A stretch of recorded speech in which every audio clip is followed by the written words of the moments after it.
It's Adam here with Adams4x4.com. I'm going to do a little project here. I thought I'd bring you guys along with it. I'm going to do my tank tuck, and while I was at it, I went ahead and I hammered these up. The seam was down here like, I don't know, a couple inches, but I'm not going to cut these because basically you have to fill it in with sheet metal and weld and do all that, and I'm not worried about that, so I just wanted to get it up as high as I needed to make it look good. And I'll go back through there and throw some paint on there or whatever, but this is just the first step, getting that rear bumper cover off. You can see all the dirt I got down here and everything. So the next step is to, I believe, get the hitch off. So that'll be the next thing we're going to work on. There's a couple of bolts down the sides on the frame rails, and there's also some that go to the tank skid right here. So I guess what you can do is do the tank first, maybe. I don't know. I know that I need to, I think I need to disconnect the battery, get the fuel lines purged. Basically what you do is before you do the battery, basically you pull the fuel relay, turn the switch on, purges the fuel system, meaning it'll get rid of most of the pressure that's in the injectors and in the lines and everything. So you're going to go ahead and do that, and then I guess you can disconnect the battery. That way you don't have anything else. If you do this, you want to make sure you have a low tank of gas. I think I got like 1/8 of a tank.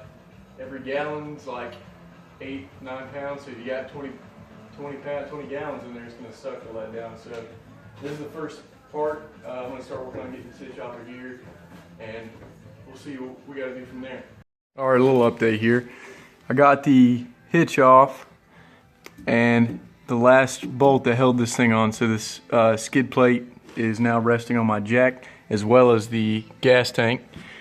I've taken these three, it's really two. This one is like a breather for the differential down there, so it's these two. You take these loose off up here.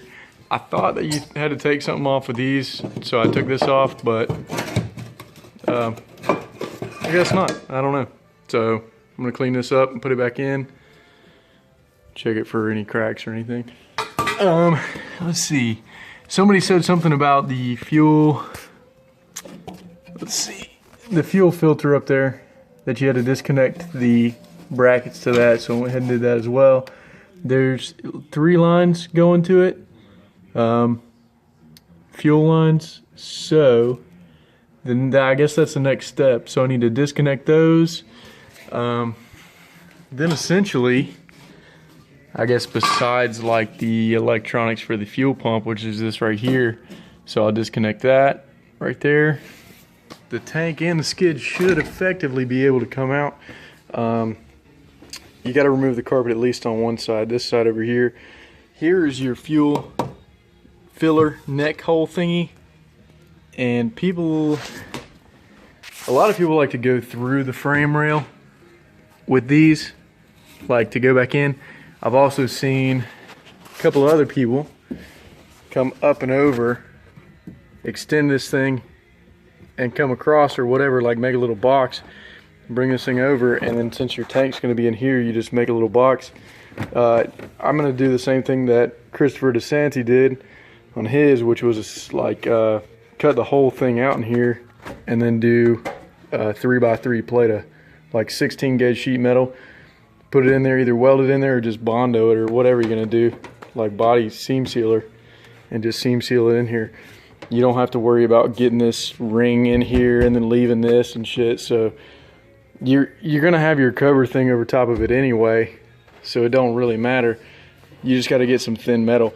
Plus the weight of your whatever you're putting back here is going to be on that thing anyway, so it doesn't even, all you're doing here is sealing up the back end to get you away from any fumes or any gas or water inside. So that's the next step. So the next step here is to get rid of those fuel lines in there, disconnect those, disconnect that electronic thing, continue dropping the tank out all the way. Once I get the tank out all the way, we'll I guess we'll begin cutting. So that's where we're at, and I'll update you when I get there. At last, we got the tank dropped, skids done, fuel lines out. I managed to snap a couple of the hoses, so I don't know what I'm going to do about that. they just were shitty to take off. I don't really have any advice there. I mean, it just sucked, like trying to get this they were the ones I'm talking about are on the fuel filter, so I'm gonna have to replace the fuel filter because I ended up cutting this one right here, the plastic nub. You can see it dumping fuel now. This one was the only easy one, and then the other twos were like you had to push them and then pull them out or something, and I couldn't get it, so I ended up just cussing a lot and snapping it off. So screw that, it's done. You can see the skid over here. It's actually like 3/16, so this thing is going back on for sure.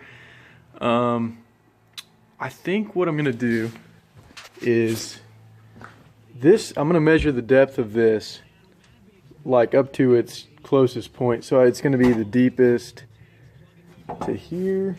Where's the tank? Okay, the gas tank's over here. And you can see it's got this thing here, so we need to account for the hump there, which I guess was this thing. So we need to account for that. So when we take our measurement up to the top of the floor, we'll take it from the like right in here somewhere, rather than down in the valley. We'll take it on the hump because we know the gas tank has to fit in there. I want to get the gas tank up here as high as possible. Some people just do 6 inches. I don't know. I got a measuring tape here. From here, it looks like I can get away with about 8 inches. That would be stretching it. Like I'm thinking about like just taking this thing completely off all the way up here, besides just a teeny tiny little bit, like 1/2 inch.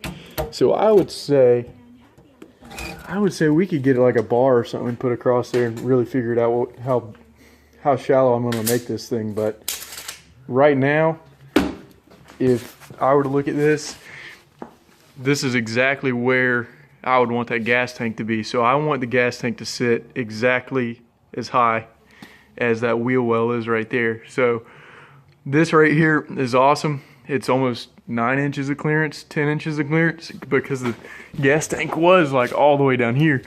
So this right here is my ideal thing here. I'm doing this primarily because I'm building myself a tube bumper, or a bumper tire carrier for the rear of this thing. And I was like, damn, like if I'm gonna be doing this, I might as well just go ahead and do it. I'm gonna do it all.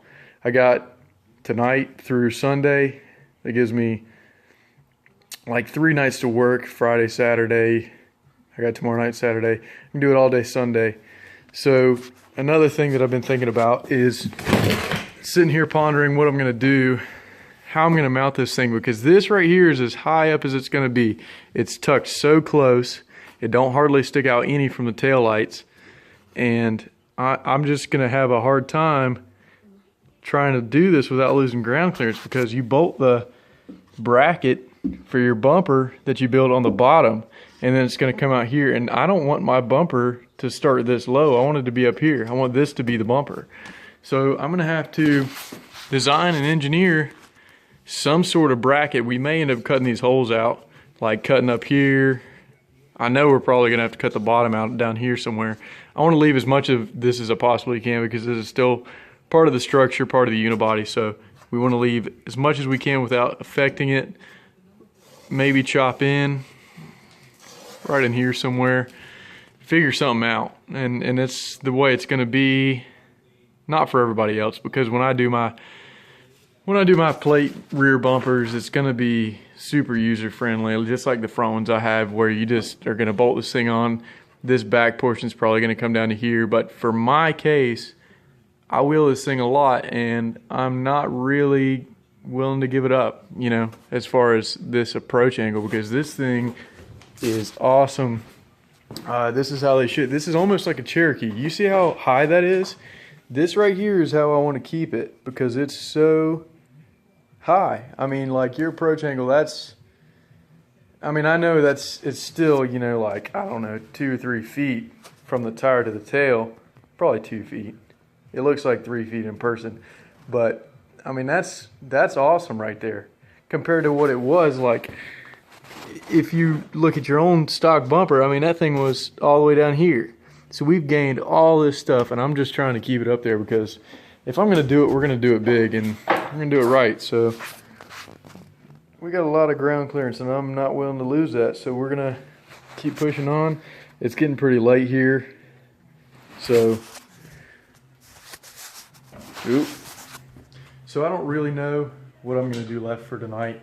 I think what I may do is mark my skid, figure out how, you got to do it precisely, however you're going to do that as far as measuring exactly 7 inches down. I may do 7.5 or something like that. I want to get it as close as possible. Even if I have to bow the floor up a little, I'm willing to do that too. I want to get this thing up there super high. So we're going to do that. I got to get a fuel filter tomorrow, redo that, and probably the lines. Tonight, I'm not going to do anything as far as the bowl goes because it's like 11 o'clock here, and I'm not going to piss off the neighbors. So wake up in the morning and do that. We'll just take a grinder, lop that thing off. My plan for mounting a sheet in here is probably just going to be the easiest thing possible, is to grind off everywhere around it, drop our sheet down, and I'll just weld up around the outside and just call it a day, and I'll paint it and seal it however I want to do it. I'll probably talk to my dad since he's more of a body guy than I am, and I haven't done a lot of it. So as far as the thin metal stuff, I don't know if I'm going to do any like weather adhesive or something like that, or some people do rivets, but I got a welder that's badass, so we're going to definitely use that at some point. I need to go to the steel shop in the morning and get everything as far as to make this little box thing over here that we're going to do with the fuel filter neck. I think we just extend onto that. I'll get back up with Desanti and see what he has to say about that thing over there, and I'm just going to copy off him because it's just easier, He's got some good ideas, so we'll run with that. Yeah, I'm going to end that here, and I'm not going to do any more video tonight, so maybe tomorrow once I get my supplies and my steel and stuff, I'll get back up with you.